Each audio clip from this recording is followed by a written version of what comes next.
Hey family, I hope everyone's doing well. I want to take a moment to thank you guys for stopping back by the channel to check in on little old me. Today I wanted to unpack a few things that I observed last week on social media. Because last week was a doozy. Okay. Now, if you use social media regularly, you know that it can be a very triggering and toxic environment, especially for women. Well, this last week was no exception. And in fact, I think I was online for maybe a total of 4 hours because I'm getting really good at rationing my social media time. But despite the fact that I was only online for a couple of hours, I was probably triggered at least a dozen times. So let's get into it. There were several Black women entertainers that were attacked in what seemed like an endless barrage of news. So in this video, I'm going to note each of those instances. I'm going to identify some people and platforms that are allies to us. And I'm going to review a few tips for navigating social media when the misogynoir is far too overwhelming. Now, before we go any further, let's define misogynoir. Misogynoir is a term coined by Black feminist scholar Halle Bailey in 2010 to describe the specific form of misogyny directed at Black women, rooted in both racism and sexism. Now, the root of misogyny, specifically misogyny itself, is just a dislike or contempt for women, often prejudice against women. So when we say misogynoir, we are combining basically the racism that is aimed at Black women and basically that contempt for women in general.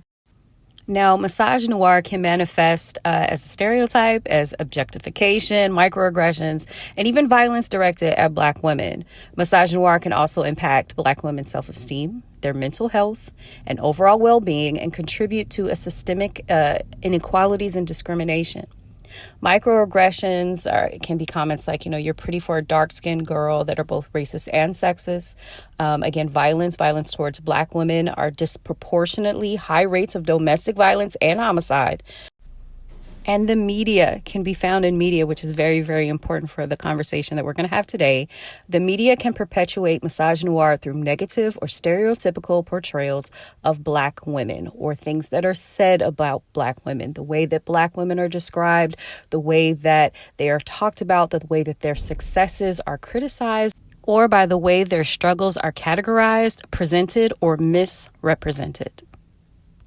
Now, the first topic for last week's online discourse that I do want to address surrounds Cassie Ventura. Cassie Ventura is a singer and a dancer, and as most people are aware, she dated Sean Diddy Puff Daddy Combs roughly from about 2007 to 2018.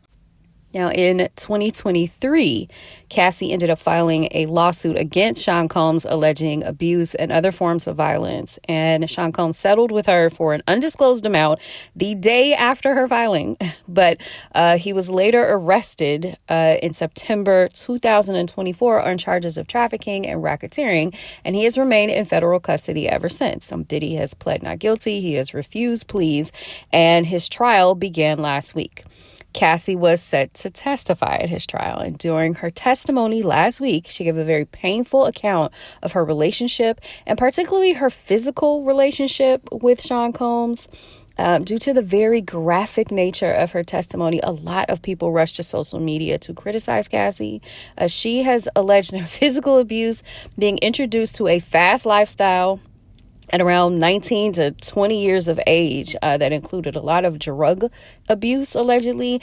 And let's keep in mind that, again, this is about an 18-year age gap between Cassie and Diddy. And she was signed at that time to his label for a 10-album deal. Now, 10 albums can be a lifetime literally for any artist. It can easily be seen as an attempt to have an artist sign their careers away, regardless of the reason. So, despite the power dynamic between the two of them, the age difference between the two of them, people heard Cassie's testimony and claimed that she only stayed for the money, the fame, or the access. And they did not seem to blame Sean Diddy Combs for anything, any part of this. And people also said that Cassie had essentially shamed her husband whom she has a beautiful family with right now. And many said that they thought that he should divorce her as a result of her confessions on the witness stand. She also had an affair with Diddy, the nigga that she said abused her. She had an affair with this nigga. And then women on TikTok are gonna gaslight you into thinking that you a hero for taking on all her bullshit when you really, none of them bitches is gonna acknowledge all the shit that she put you through. This is why women don't get the respect that they beg for in society, because they don't tell the truth under any circumstances unless it benefits them. This was just one example of many videos that I found online and comments online where people were completely downplaying Cassie as a victim. And it is just really mind-boggling to me that anyone could listen to her testimony and think that she has not been victimized as a 19-year-old walking into a relationship with a mega mogul and being introduced to, again, this very fast lifestyle. It's very unfortunate. Now, this is Cassie. This is her husband, Alex Fine, and these are their two daughters. They actually have another daughter on the way because, yes, Cassie testified last week while 8 months pregnant. But this is her beautiful family. And despite what men had to say online about her husband, this is what her husband had to say about his wife's testimony. Over the past 5 days, the world has gotten to witness the strength and bravery of my wife, freeing herself of her past. There has been speculation online surrounding how it must feel for me to sit there and listen to my wife's testimony. I have felt so many things sitting there. I have felt tremendous pride, overwhelming love for Cass. I have felt profound anger that she has been subjected to sitting in front of a person who tried to break her. So to him and to all who helped him along the way, please know this. You did not. You did not break her spirit nor her smile that lights up every room. You did not break the souls of a mother who gives the best hugs, plays the silliest games with our little girls. You did not break the woman who has made me a better man. I did not save Cassie, as some have said. To say that is an insult to the years of painful work my wife has done to save herself. Cassie saved Cassie. She alone broke free from abuse, coercion, violence, and threats. She did the work of fighting the demons that only a demon himself could have done to her. All I have done is love her as she loved me. Her life is now surrounded by love, laughter, and our family. This horrific chapter is forever put behind us, and we will not be making additional statements. We appreciate all of the love and support we have received and ask that you respect our privacy as we welcome our son into a world that is now safer because of his mom. I am so glad that Cassie has a husband and an ally like Alex by her side through all of this. Abuse is such a hard matter for people to comprehend, and it is much, much harder for people to discuss bravely and thoughtfully. As a survivor myself, it is quite triggering when these public instances are discussed online as thoughtlessly as they are. And I will go further into depth about that, about this subject soon, because we really need to have that conversation, and I want to have it carefully and thoughtfully. But I'm going to save that for another day. I'm just going to say again that this was a very triggering conversation to see take place over social media. And I think that Sean's trial is going to continue to be triggering for true victims and for abuse survivors. But I wanted to highlight how people are being negative about what happened to Cassie, but how there are, again, positive reinforcements in her life that will allow her to move through this moment. So even as triggering as these accounts were and as the discourse was, there's still always light to be found. And I always want to highlight that because it is important, again, as we digest these moments online. Another woman celebrity who received backlash last week was Megan Thee Stallion. And Megan didn't even say anything. That's what makes this so interesting. Now, Megan and Tory Lanez, who are both rappers, they were involved in a shooting incident in 2020. These two were rumored to have been dating at some point, and on a particular night in 2020, they got into, an argument, and it was reported that Tory shot Megan in the foot. Now, in 2022, Tory Lanez would be found guilty in a court of law of shooting Megan Thee Stallion. He is presently serving his sentence in jail, and last week, we learned that he was stabbed by another inmate. Now, this led people online to instantly blame Megan for the violence that came to Tory. People started attacking her, calling her a liar, and even Tory's legal team held a press conference, I think on Wednesday, to claim that there was new evidence to prove that Tory did not, in fact, fire the gun. There was even a petition that started to surface online calling for the early release of Tory Lanez and urging California Governor Gavin Newsom to pardon him.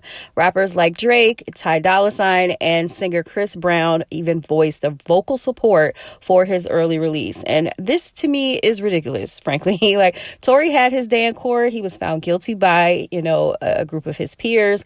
He has had opportunities to appeal even. So while people are entitled to their opinions about this matter, and I don't aim to demonize like any of his celebrity supporters or other supporters, but their pleas completely ignore the seriousness of violence towards Megan and violence towards women, and really by extension the bullying, the cyberbullying that she has been a victim of. She has been a target of. And these pleas are hypocritical in nature. And in my opinion, again, they lack accountability, not just the accountability that people have to do better when they have more and when they have celebrity, when they have these platforms, but the accountability of their fans to hold them accountable for the things that they do that are less than perfect, that can be criminal, that can be harmful, because no one is perfect. Even your favorite celebrity, your favorite rapper, your favorite singer, everyone is human and everyone has flaws. And if this incident did happen, as it seems that it did, because he was found guilty in a court of law, then it doesn't necessarily have to mean that he's the worst person on earth, or even that you have to stop supporting that person. That is your business. But you also can accept the reality of the situation and not seek to demonize the person who was actually harmed in the matter. Period. Point blank. End of story. That is what we call logic. Now, moving on, the next Black woman entertainer who was targeted last week was singer and rapper Doechii. Now, over the last few months, Doechii has received a lot of backlash. She's been called an industry plant. She's been accused of trying too hard. It's been said that she's completely untalented. I personally think that the manufactured hatred online about Doechii is due to her stating her dating preferences in an interview that went kind of semi-viral recently. She basically said that, most men are a red flag to her and that she identifies as bi. And the other backlash against Doechii, frankly, is because she is a dark-skinned woman, and colorism exists. It exists in the Black community. It exists in the music industry. And some people who say that they are fans of just the music and they just want to keep it about the music, they are absolutely, hesitant to address this, to acknowledge this, and to confront their own issues with colorism when it comes to, quote unquote, critiquing artists like Doechii. Now, Doechii attended this year's Met Gala, and she looked fabulous, I will say. But shortly after, I think the day after the Met Gala, a clip surfaced online of Doechii yelling at her staff that she needed more umbrellas to cover up her outfit before it was prematurely revealed. And as soon as people saw the clip, they immediately went to criticizing her and really taking it over the top. And I will be honest, I saw the clip and I was not happy with her behavior, but I considered it basically to be a diva moment, and that doesn't excuse it, but it also got blown up to, in my opinion, far beyond what it should have been, because it led to insults about her appearance, again, about her artistry. And we've seen celebrities have diva moments before, and we should be able to criticize them and say that wasn't kind, and they should probably treat people better without it resorting to attacks upon someone's physical appearance or their other attributes. Is just completely unnecessary. And one such streamer who did that in particular, his name is Aiden Ross. He is a popular online streamer. He commented, on her behavior, but instead of focusing again on how she could have maybe responded better, he completely attacked Doechii. She ran. Oh, dude, don't get me started on that bitch. Hey, don't get me started on that bitch. Don't get me started on that industry plant. Don't get me started. You guys can say shit whatever you want about me, but one thing about me is I'm not an industry plant. I've been streaming for a long time now. Fuck Doechii. The umbrella clip pissed me off. What an entitled, unintelligent piece of shit she is, bro. She deserves, bro. I'm not joking, bro. Stop listening to her music. Cardi and Abel, why would you give her a feature on a remix? You shouldn't have cleared it. She's just the worst. She's a piece of shit. He goes on to say F her, F her, F her. Is completely necessary and it is overblown. And in this world of media and social media, it is really rare to find voices that do speak out against misogyny and misogynoir. Hip hop is especially known to be laced with it in certain aspects. So, it just bleeds into the media and other representation. And as a fan of hip hop and as a woman, it is very hard to stomach these conversations sometimes, but I'm finding lately that there are more and more male-led podcasts and voices who are pushing back against misogyny and misogynoir in particular. The Bigger Picture with Elliot Wilson, Jeremy Hecht, and DJ Head is one example. And I want you all to listen to their response to Aiden Ross, because I do think that it is mature, it is nuanced, and it's excellent. Black women have been egregiously and notoriously disrespected in this country over the course of, I don't know how many years. Not even in this country. I would say North America, give or take, because you guys had ports up there in Canada too. And Aiden Ross, you are someone who I look at as a visitor in the culture. You are not authentically of the culture. You should probably treat it with a little bit more respect. And the people who actively participate in the culture and the people who are authentically of the culture probably aren't going to respond well to you treating it and mishandling it the way you are doing. So I would strongly urge and advise you to reach out to whoever it is that you probably have a formulated relationship that are authentically of the culture to get some advice or advisement. So that way you don't continuously and egregiously encroach on lines that you probably don't want to cross when it comes to violations. Even goes back to what you're saying beyond the race thing, is being irresponsible with your platform, right? It's like, you may not like that thing, but why are you calling her out her name, calling her the B word? Why are you talking about this black woman that way? Why do we keep getting these Doechii's industry plant shit? Like, why won't any of this stop? It's just like, it just seems cool to like talk crazy about women or be critical of women, black women, women of color, and are they telling the truth? And it's just gotten out of control. Again, an imbalance, I think. Yeah, and I think we're kind of coming to a point where it's becoming very clear what the two sides of music industry, like everything's coming to light right now. Now, right after this exchange between the three of them, Jeremy Hecht referenced a tweet from Curtis King, who is also an independent music producer. He's an up-and-coming media voice as well in his own right. And he basically said, this is a spiritual warfare happening in hip hop. One side is noticeably louder because their relevancy is dying out, and ego deaths are usually the loudest. They can't stop what's about to happen next, and some of them will no longer have a seat at the table.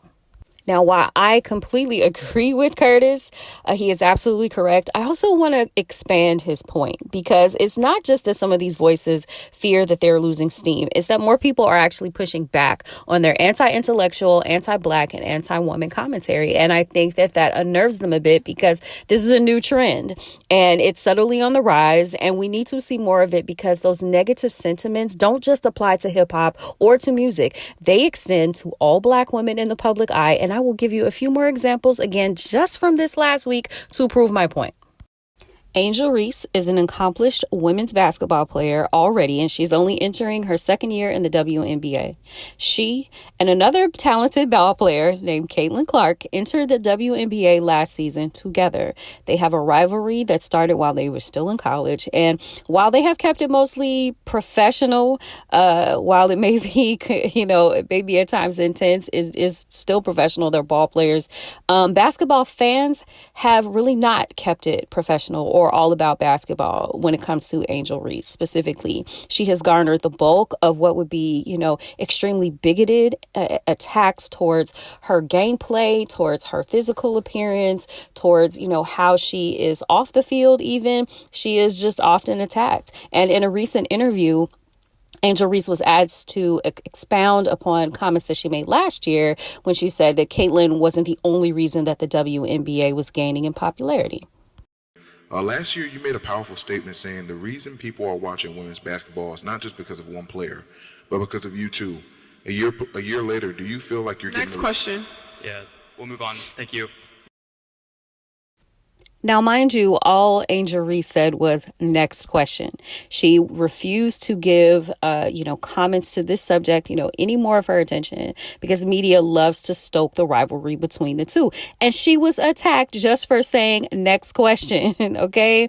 People were again insulting her. And, she gave, an answer to, had she given an answer to this question, she would have been called unprofessional and petty. But that she did, move on from it. She's also being attacked, and it's just ridiculous because her original statement was correct. While Caitlin Clark brought a lot of extra eyes to the WNBA, so did Angel Reese, and so did other rookies that were, entering the league last year as well. Also, I have been a long fan of the WNBA, and there has been a growing love for the all-stars who are already there. Like, all of that increased last season. And as a genuine lover of the sport and a lover of the NBA, the WNBA specifically, I feel like we should be able to just appreciate that the league is growing in popularity instead of attacking women who have been there and the women who are coming in. And Angel being attacked first for telling the truth and then for moving on from the conversation is really just insane. It's like you cannot win for losing. Nothing pleases these people. Actress and singer Halle Bailey was also targeted last week. Halle dated a streamer and a rapper called DDJ, and while they were together, they had a beautiful baby boy in 2023 named Halo. The following year, in 2024, they would split up and they would agree to co-parent. And there seemed to be possibly some issues with their relationship. Just last week, Halle filed a restraining order against DDJ, accusing him of physical and verbal violence. And as soon as this news dropped, people accused Halle of using DDJ to have a child, of attempting to sabotage his career, just out of jealousy and spite. And they even accused Jay-Z of putting a plot against DDJ into action, since he and Beyonce are both close with Halle and her sister, and Beyonce has kind of mentored them a bit in their careers. It's just ridiculous.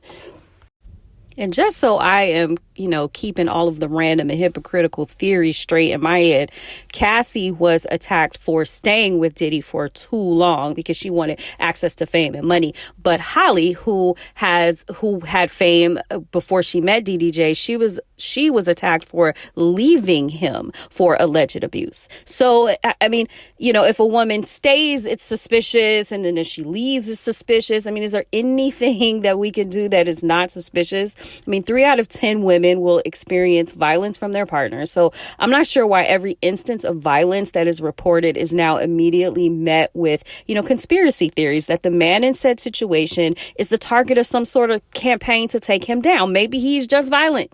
In some cases, yeah, maybe he's not. But in some cases, maybe he is. I mean, if some men have a problem that people believe all women up front, then shouldn't those same men have an issue with themselves, for believing all men up front? Like, make it make sense.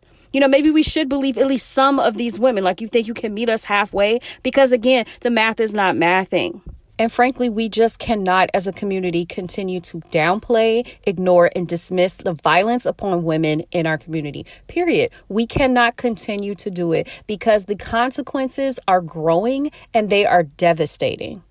And these matters are permeating into the simplest things in our culture and our society, like enjoying a TV series or a film. Last week, Marvel announced that a new series executive produced by Ryan Coogler was coming to Disney, according to the MCU, called Ironheart. And it should have just been a moment where people kind of said, okay, new series, new character, let's get into it, let's see what it's all about. According to Marvel, the series is set after the events of Wakanda Forever.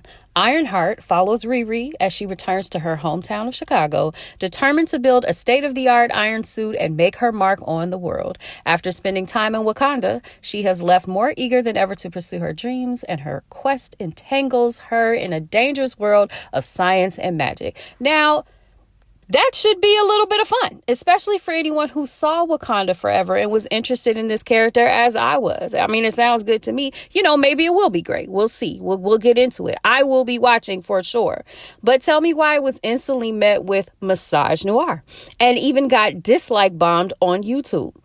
Some of the very, very problematic fans within the Marvel universe continue to be outraged by the mere mention of Black women characters in spaces where they don't believe that they belong. And unfortunately, that this negative backlash is not uncommon. It's not new. You know, it's happened with, the Star Wars series Acolyte too. And I really want to be clear that people are free to critique these shows and these films based on their content, as we all are, based on their content. But these campaigns are rooted in misogynoir. Like, it's as if any mainstream series or movie that is inclusive or reflective of our factually diverse society, our factually diverse society, is met with online slander. And it just goes into overdrive when the lead character is Black and is female.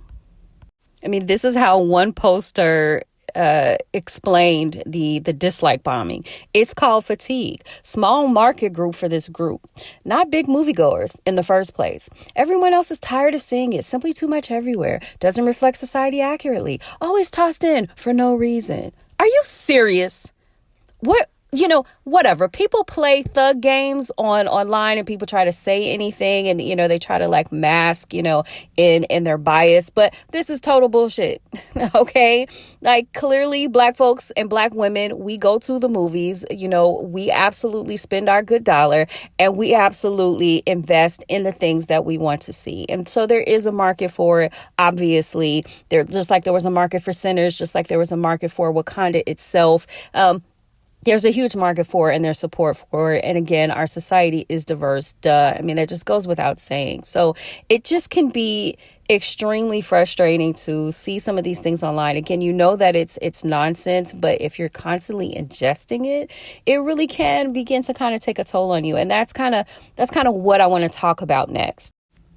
Now, I have friends who will live online all day, and even they are saying, that they're getting tired of what they're seeing as they're scrolling, and then I have other friends who live online as well, and they actually say that these posts don't bother them as much, and I really beg to differ with those friends because I believe if you spend a significant amount of time online and that becomes your mental and your emotional diet. And I know from personal experience that the negative posts that you ingest will slowly sink into your subconscious and attach themselves to your belief system and to your perspective. I think that's unavoidable. So we have to be thoughtful about how and when and if we engage with this kind of content online. So I thought of a few tips that I often use that keeps my sanity intact while I navigate the socials.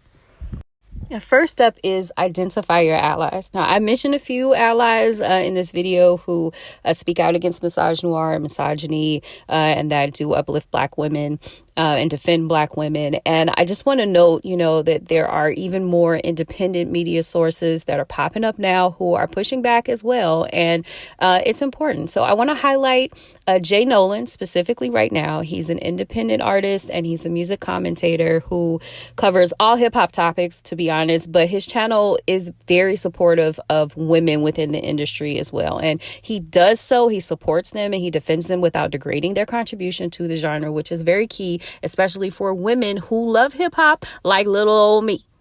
Too. You know what I'm saying? Y'all be wondering. Some of y'all folk be like, man, you be covering this content, talking about female rap, you pandering. My nigga, I write songs for women too. Fuck out of here. All right? Anyway, what we're going to be getting into in this video is Billboard's top 10 best women in rap. I don't know what prompted them to do this article, but today we're going to be talking about it. We're going to go all the way through it. We're going to see their evaluations. We're going to look at who's number 10. We're going to look at who's number 1. Let's talk about who we could see getting flipped, maybe getting pushed out of the list, maybe higher or lower on the list. This is not to disrespect any of the ladies. This is not to say that they don't deserve to have any spot on the list. This is not that type of thing. And this is not to fuel further division or disrespect. But I think this is dope. You know what I'm saying? We now have enough women in rap doing things, performing at a high level to now we can have a top 10 and it be comprised of people that are actually successful, doing shit, popping in their own world, getting money, having things, living the life they want to live. So that is a testament to how far we've come in the game. That was just an example of some of his content. His channel is growing, so be sure to support him if you're interested in hip hop. He really does dive into a lot of interesting things, and he's factual, and his content is mature and thoughtful.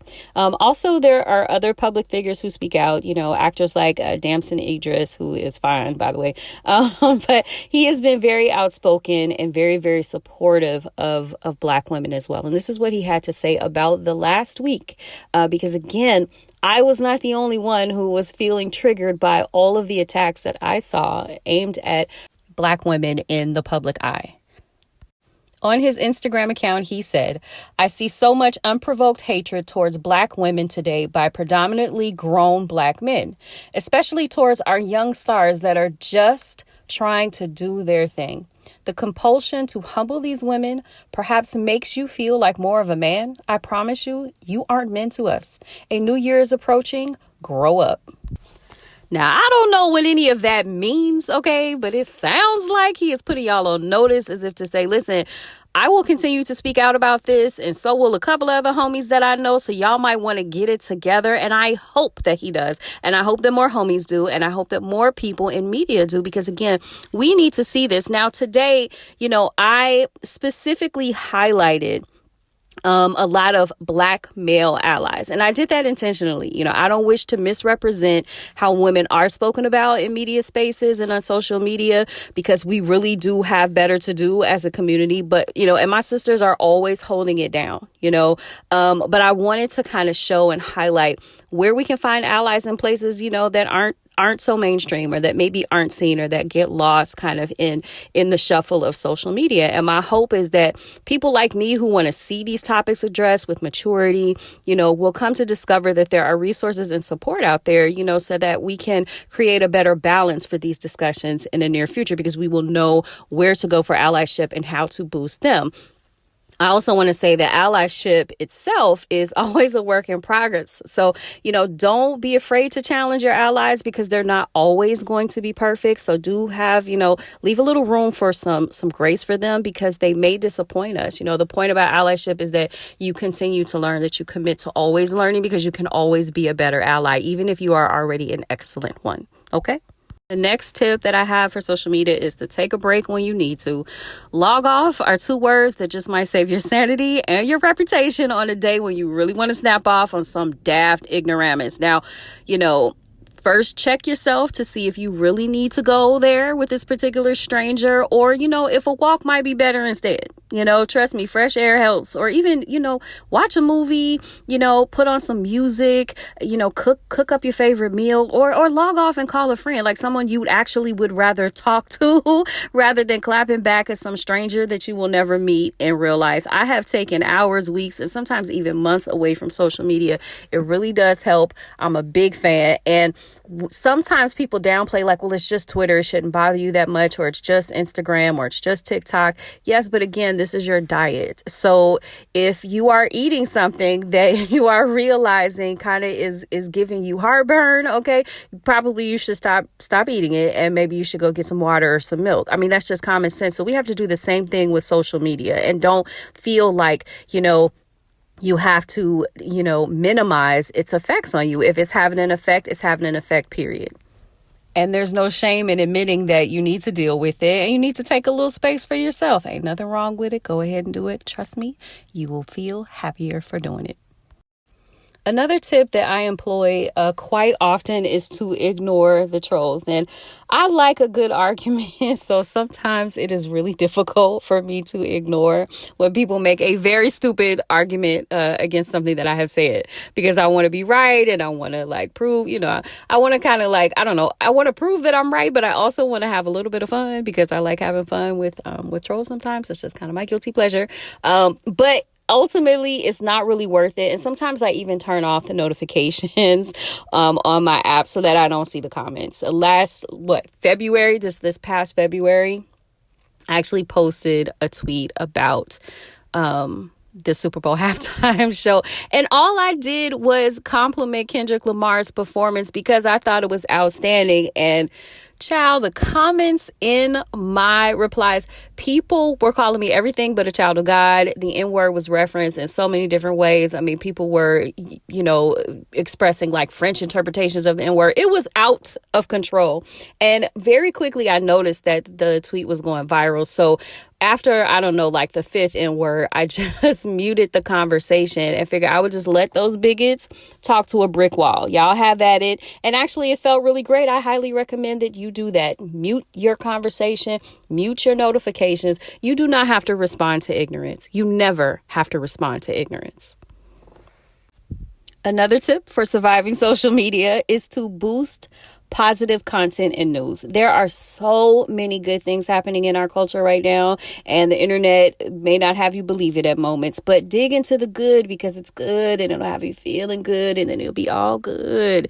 A couple of the actresses from Living Single started a podcast to talk about the show. It was one of my favorite shows actually in the 90s.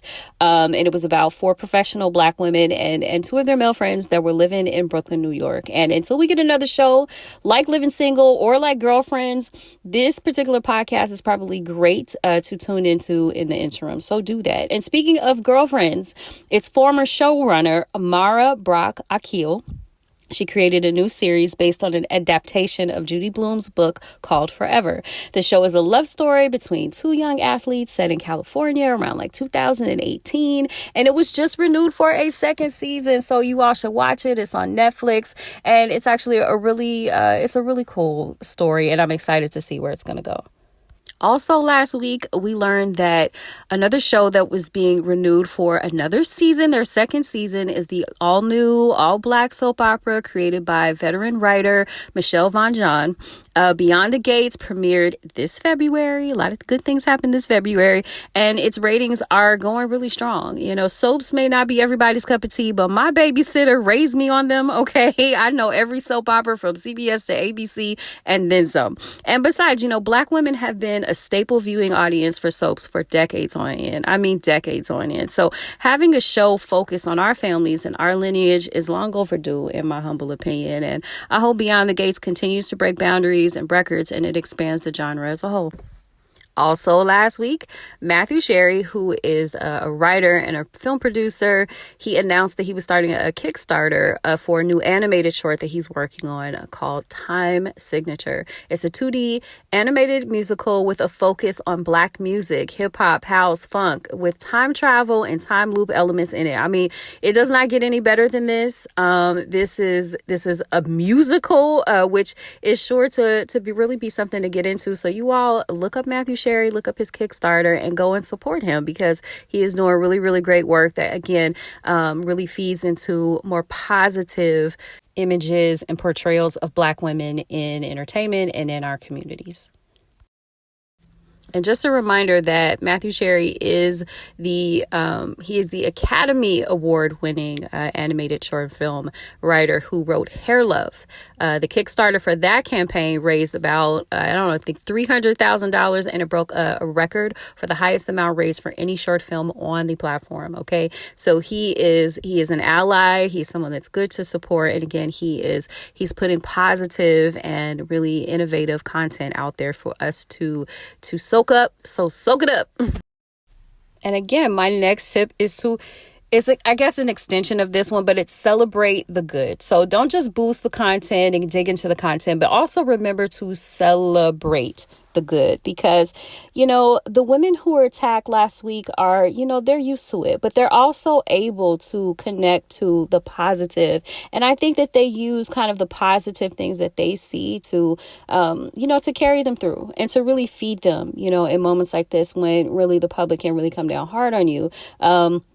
And so I think that we can kind of learn from that, because they have to be doing it in order to maintain. So we should be doing it too whenever it's possible. And we have to remember that the little ones that are coming up, after us, they're going to rely on our strength, the same way that we relied on our mothers and our grandmothers and our aunts for their strength. And if we're able to navigate these waters now, it's based on their wisdom and their fortitude and their fight, along with a community of people who love us and along with the conviction that we are doing the right thing.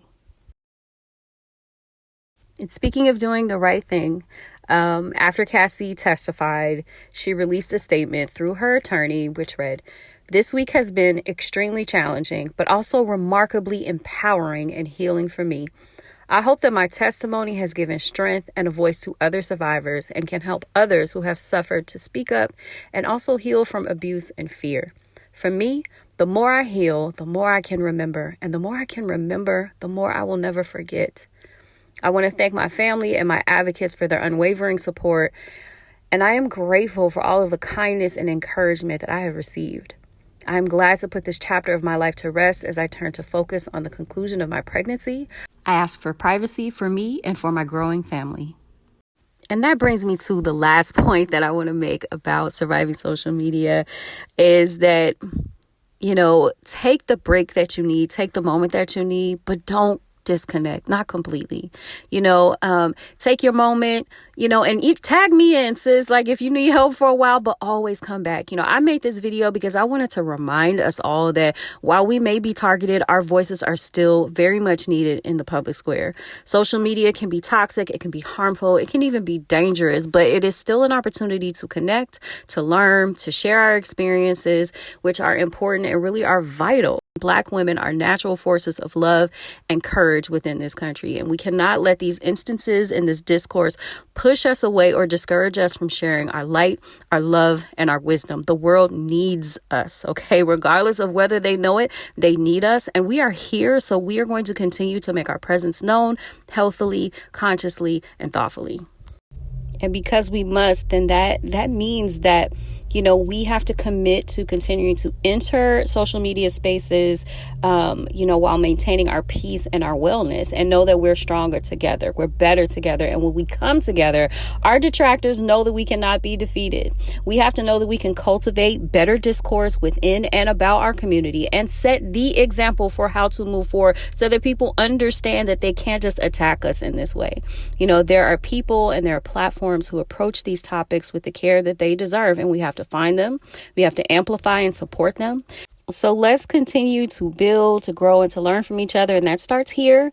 Go ahead and hit that like, comment, and subscribe button, all of them, every single one of them, and share this video so that we can grow this particular community of awareness and empathy. And I thank you all so much for watching, for listening to the end. And until next time, take good care, fam, and I'll talk to you soon.